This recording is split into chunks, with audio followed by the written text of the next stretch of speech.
বাংলাদেশের ৮ প্রভাবশালী ক্ষমতাসীনদের শেষ জীবন। ছবির মানুষটি সাবেক শিক্ষামন্ত্রী নুরুল মজিদ মাহমুদ হুমায়ুন এতটাই প্রভাবশালী ছিলেন যে প্রধানমন্ত্রী শেখ হাসিনার ঘনিষ্ঠ উপদেষ্টা সালমান এফ রহমান তাকে স্যার ডাকতেন। কোটি টাকার মালিক, বিলাসবহুল গাড়ির বহর, সিন্দুক ভর্তি টাকা আর অফুরন্ত প্রটোকল, এসবই ছিল তার জীবনের অংশ।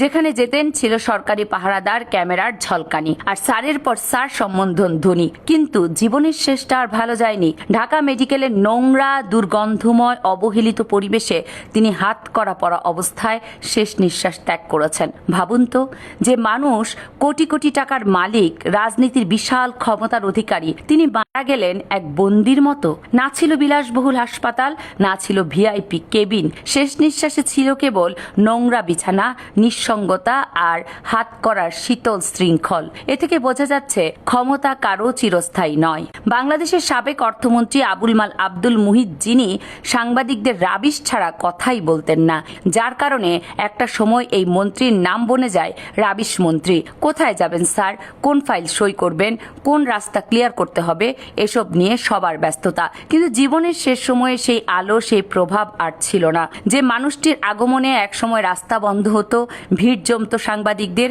শেষ বেলায় তিনি নিঃসঙ্গ। এই দৃশ্য আমাদের মনে করিয়ে দেয় ক্ষমতা ক্ষণস্থায়ী। মানুষ থাকে শুধু ততক্ষণ যতক্ষণ আপনার হাতে ক্ষমতা থাকে। বাংলাদেশের আরেক ক্ষমতাধর ব্যক্তি সাবেক রাষ্ট্রপতি হুসাইন মোহাম্মদ এরশাদ। দেখতেই পাচ্ছেন এই ছবিতে ওনার আগে পিছে সব জায়গায় পুলিশ। বড় বড় হাই প্রোফাইল ব্যক্তি, সে একই ব্যক্তি হোসেন মোহাম্মদ এরশাদ শুয়ে আছেন বিছানায়, অসুস্থ অবস্থায়, জীবনের শেষ প্রান্তে। তিনি যখন অসুস্থ হয়ে গেলেন, বিছানায় পড়ে গেলেন, তখন আর পাশে কেউ নেই, সারসার করার জন্য কেউ নেই। এতগুলো মানুষ তার জন্য সবসময় শিডিউল পালন করত। যদিও তিনি এখন আর আমাদের মাঝে নেই, আল্লাহ তাআলা তাকে বেহেশত নসিব করুক, এই কামনাই করি।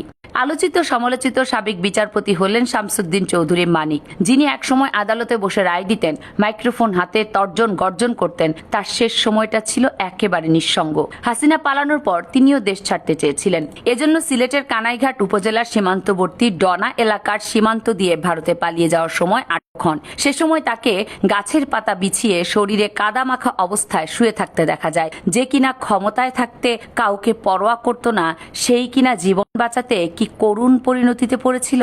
সেখান থেকে তাকে আটক করে আদালতে তোলার সময় বিক্ষুব্ধ জনতা ডিম নিক্ষেপ থেকে শুরু করে কিল, ঘুষি এবং অন্ডকোষ ফাটিয়ে দেন। বর্তমানে তিনি অর্থের অভাবে নিজের আইনজীবীর খরচ বহন করতে পারছেন না। কথায় আছে, পাপ বাপকেও ছাড়ে না। বাংলাদেশের ক্ষমতাধর সাবেক বাণিজ্য মন্ত্রী তোফায়েল আহমেদ, ক্ষমতার বলে তিনি কত কিছুই না করেছেন।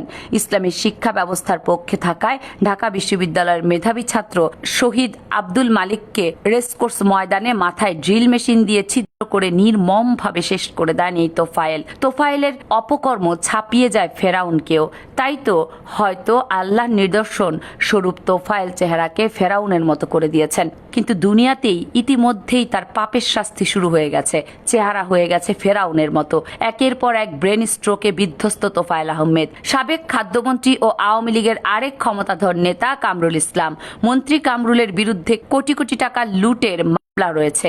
যখন ক্ষমতা ছিল তখন কামরুলরা ছিলেন মানুষের ধরাছোঁয়ার বাহিরে।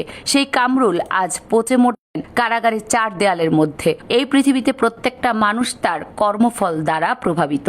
বাংলাদেশের একসময় শীর্ষ ও প্রভাবশালী ব্যক্তিত্ব ছিলেন এরশাদ শিকদার। তাকে দেখে ভয় করত বাংলাদেশের প্রশাসন থেকে শুরু করে বড় বড় এমপি মন্ত্রীরাও। তার বিপক্ষে গেলে যত বড়ই ক্ষমতাধর ব্যক্তি হোক না কেন, তাকে তুলে এনে সাহায্য করত। এমনকি না হওয়া পর্যন্ত মানুষের পাজরের উপরে উন্মাদ নৃত্য করা ছিল তার প্রিয় শখ, এবং এক একটা খুনের পর দুধ দিয়ে গোসল করা ছিল তার রেওয়াজ। তো শেষমেশ এই কুখ্যাত খুনিকে ফাঁসিতে ঝুলিয়ে মৃত্যুদণ্ড দেয়া হয়।